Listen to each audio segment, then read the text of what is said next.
This place, silent, still, feels more like a reckoning than a conversation. But if we're here, Thanos, then words must still have value. I didn't come to strike or preach. I came because I believe even the most destructive minds have roots somewhere that once cared. I want to know what happened to yours. Curious. The savior of Earth extends an olive branch to the destroyer of countless stars. You believe in redemption so deeply it distorts your perception of threat.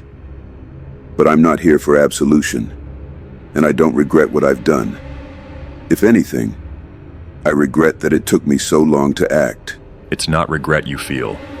It's distance. You've created so much space between yourself and the cost of your actions that you've mistaken detachment for wisdom. I've felt galaxies fracture. I've listened to the final cries of civilizations. And in those moments, I never once believed silence was the answer. You erased lives to fix an equation. But life isn't math, Thanos. It's messy. It's full of failure and contradiction. And that's what makes it beautiful. And that mess, that chaos you cling to, is exactly why the universe needed my hand.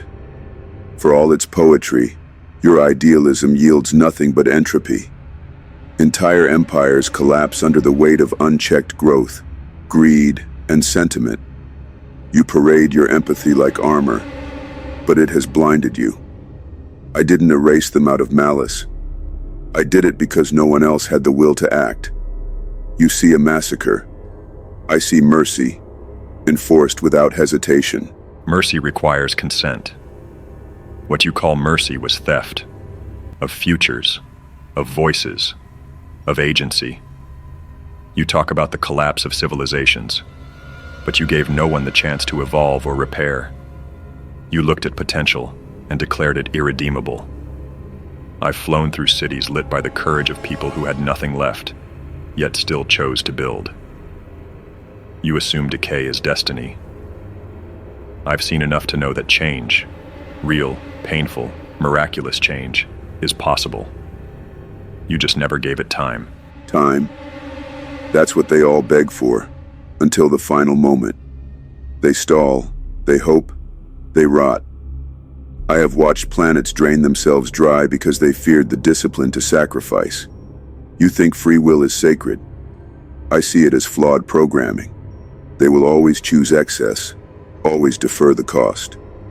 I offered resolution. I didn't wait for extinction. I prevented it. Not out of arrogance, but inevitability.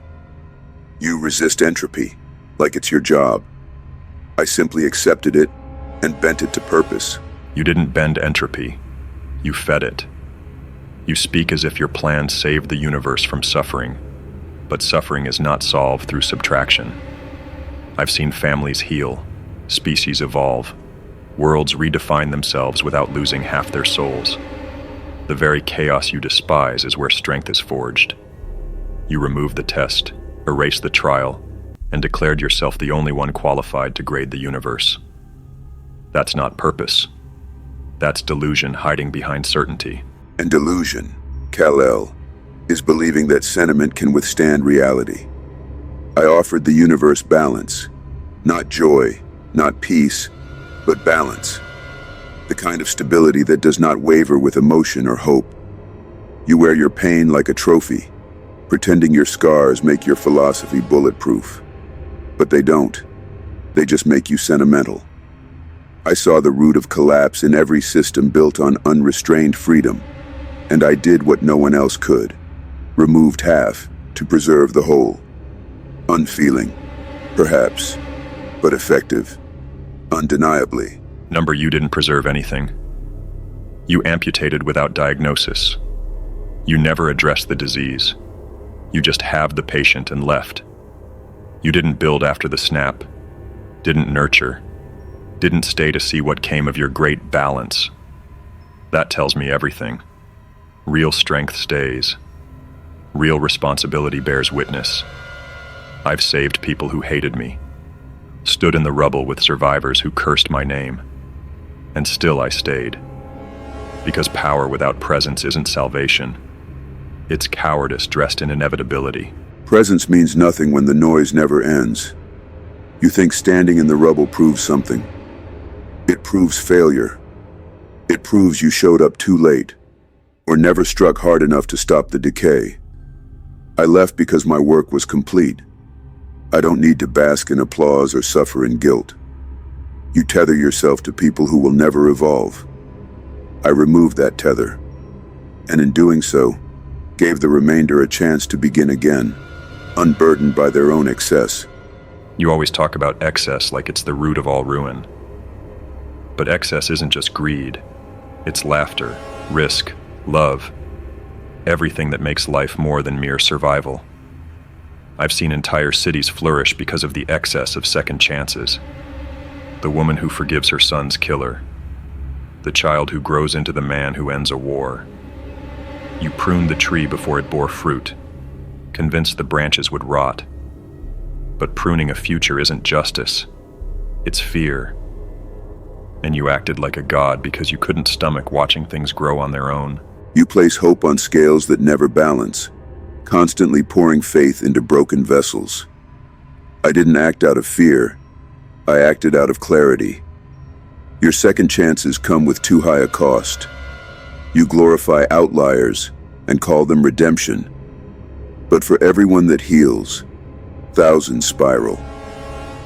I didn't need to wait and watch civilizations implode again and again, just to feel noble. I saw the pattern, and I ended it. Not because I hated life, but because I understood its limitations better than those trying to romanticize it. Understanding limitations isn't the same as honoring potential. You never gave life a chance to surprise you. You relied on numbers and cycles and closed your eyes to anomalies, the rare, quiet triumphs that ripple through generations. I've lived in those ripples, seen their power, and I know how fragile they are. But fragility isn't failure. It's what gives us reason to protect, to persevere, to change. You weren't cleansing the universe. You were deleting the miracle before it could be written. Anomalies, as you put it, are not a strategy. They're lucky fractures in a dying system. You champion unpredictability, but unpredictability is the very force that guarantees destruction.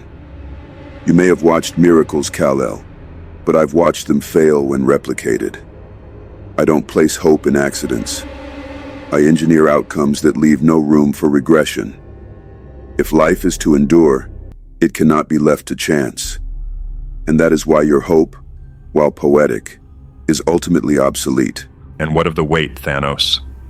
You speak like a mechanic adjusting gears, but you carried out your plan with hands.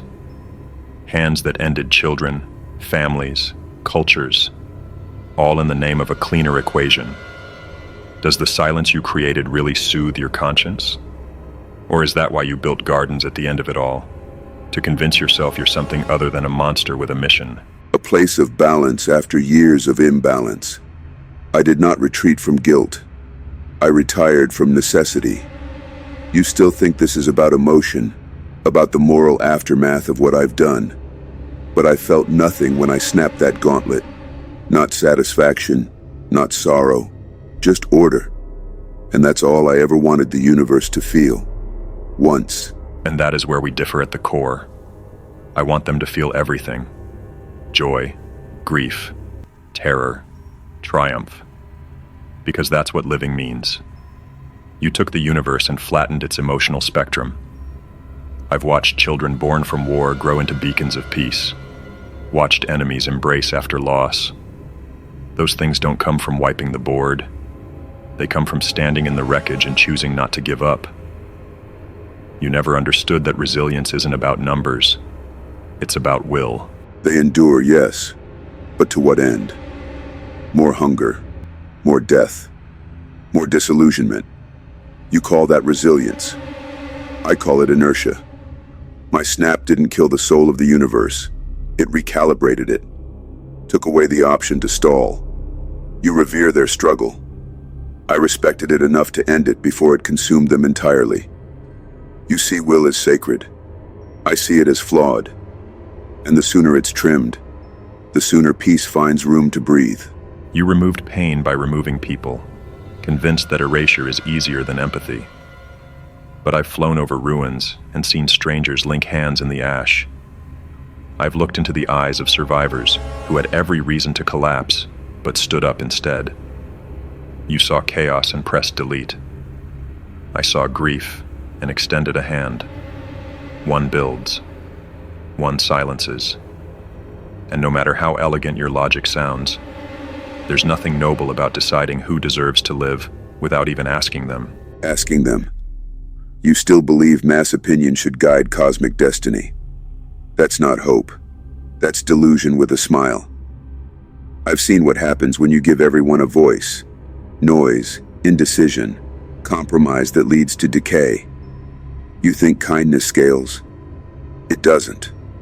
Love doesn't scale. Mercy doesn't scale. Power scales. Calculation scales. I gave the universe what it needed, not what it wanted. The hand that feeds and the hand that prunes must sometimes be the same. You think compassion will rewrite the laws of thermodynamics? I think your cape is blinding you to what it's always failed to stop. Collapse dressed as progress. I've failed, yes. I've heard cries I couldn't reach in time, held dying bodies whose names I'll never know. But failure is not an argument for control. It's a reason to keep trying, to keep refining, not to give up and take away choice entirely. You see imperfection and rush to reset. But I've witnessed children once starved by war grow into architects of peace. Your logic ignores the messy, unquantifiable ripple of redemption. That's your weakness, not your lack of heart, but your inability to believe that the imperfect can still evolve. That's why I keep flying, Thanos.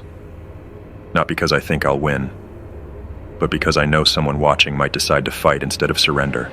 You fight because you fear irrelevance. You fly not toward hope, but away from the weight of futility. You place faith in potential because you don't have the courage to confront inevitability. For every child who becomes a peacemaker, there are 100 who pick up a gun. You want to carry everyone, but you'll drown in them. And when you do, they'll simply find another savior to crucify. I never asked for worship. I demanded efficiency. The universe needed an editor, not a shepherd. I chose to be hated, erased, cursed, because someone had to act without needing to be understood. And in doing so, I accomplished what your billions of rescues never will. Silence. The truth is, you weren't brave. You were impatient. You gave up on life because it refused to align with your algorithm. I've seen the broken change their paths. I've felt hatred melt in the presence of sacrifice. And I've learned that saving even one life, one soul, one lost cause, echoes louder than any system you force upon the stars. Your silence doesn't inspire. It haunts. Then let it haunt. Let my name hang in the throat of history, like an unspeakable necessity. I never wanted monuments. I wanted recalibration. And recalibration demands removal of excess, of indulgence, of romanticized notions, like the one you carry around like a badge. I never fought to be adored. I fought to be efficient. You call it haunting. I call it closure. You save fragments. I preserve the whole. In time, even your sanctuaries will burn under the weight of kindness stretched too thin. And when they cry for help, you will hear your own heart break. Not because you couldn't save them, but because you still believed you should. If believing I should save them is a flaw, then I'll carry it until my last breath. I've stared into black holes in dictators' eyes, and still chosen restraint, still chosen faith. Not because I think every life is pure, but because I know the capacity for change rests in the struggle, not the erasure. You built a garden after your slaughter not because it symbolized peace, but because even you needed a lie to sleep beside. I'll never kill for balance. I'll die for it. And if that makes me naive, then at least I'll fall with my hands open, not clenched around a galaxy I never had the right to control. And that is why you'll always bleed for them, Kal-El.